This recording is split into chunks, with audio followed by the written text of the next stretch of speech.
नमस्कार दोस्तों। आज मैं आपको सुनाऊंगा राम से बड़ा राम नाम। राम दरबार में हनुमान जी महाराज राम जी की सेवा में इतने तन्मय हो गए कि गुरु वशिष्ठ के आने का उनको ध्यान ही नहीं रहा। सबने उठकर उनका अभिवादन किया, पर हनुमान जी नहीं कर पाए। वशिष्ठ जी ने राम जी से कहा, राम, गुरु का भरे दरबार में अभिवादन नहीं कर अपमान करने पर क्या सजा होनी चाहिए? राम जी ने कहा, गुरुवर आप ही बताए।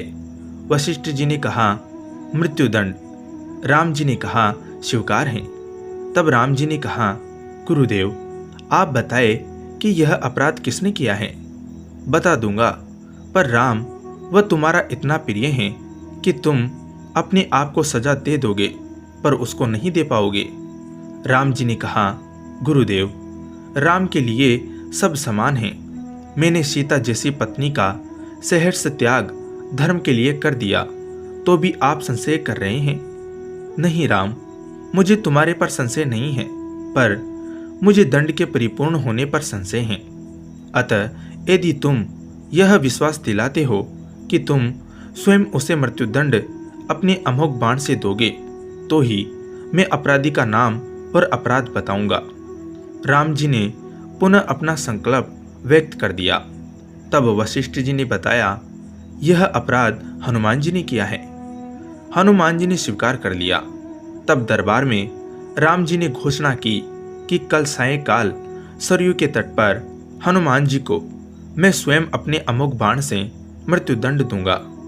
हनुमान जी के घर जाने पर उदासी की अवस्था में माता अंजनी ने देखा तो चकित रह गई कि मेरा लाल महावीर, अतुलित बल का स्वामी, ज्ञान का भंडार आज इस अवस्था में। माता ने बार बार पूछा, पर जब हनुमान जी चुप रहे तो माता ने अपने दूध का वास्ता देकर पूछा।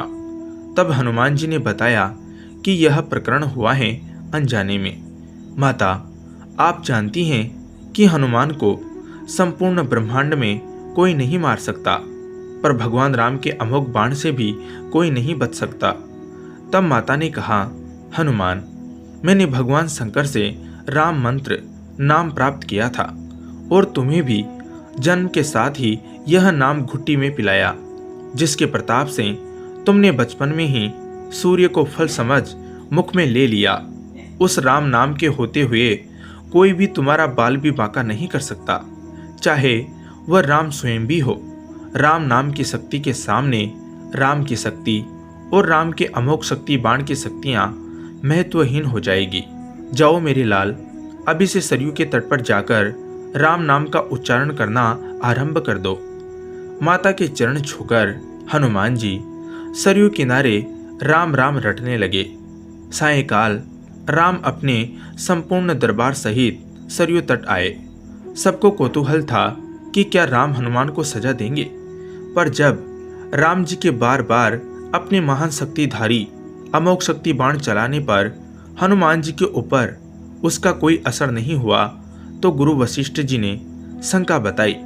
राम, तुम अपनी पूर्ण निष्ठा से बाण का प्रयोग कर रहे हो?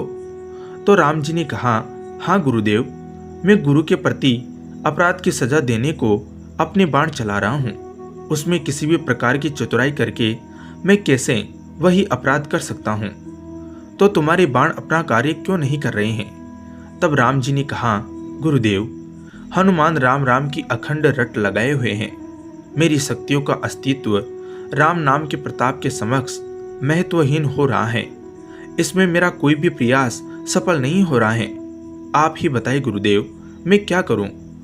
गुरुदेव ने कहा, हे राम, आज से मैं तुम्हारा साथ, तुम्हारा दरबार त्याग कर अपने आश्रम जाकर राम नाम जप हेतु जा रहा हूँ। जाते जाते गुरुदेव वशिष्ठ जी ने घोषणा की, हे राम, मैं जानकर मानकर यह घोषणा कर रहा हूँ कि स्वयं राम से राम का नाम बड़ा है, महा अमोघ शक्ति का सागर है।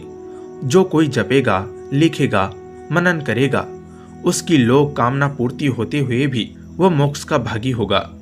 मैंने सारे मंत्रों की शक्तियों को राम नाम के समक्ष न्यूनतर माना है, तभी से राम से बड़ा राम का नाम माना जाता है। वह पत्थर भी तिर जाते हैं जिन पर लिखा रहता है राम नाम। जय श्री राम। धन्यवाद दोस्तों।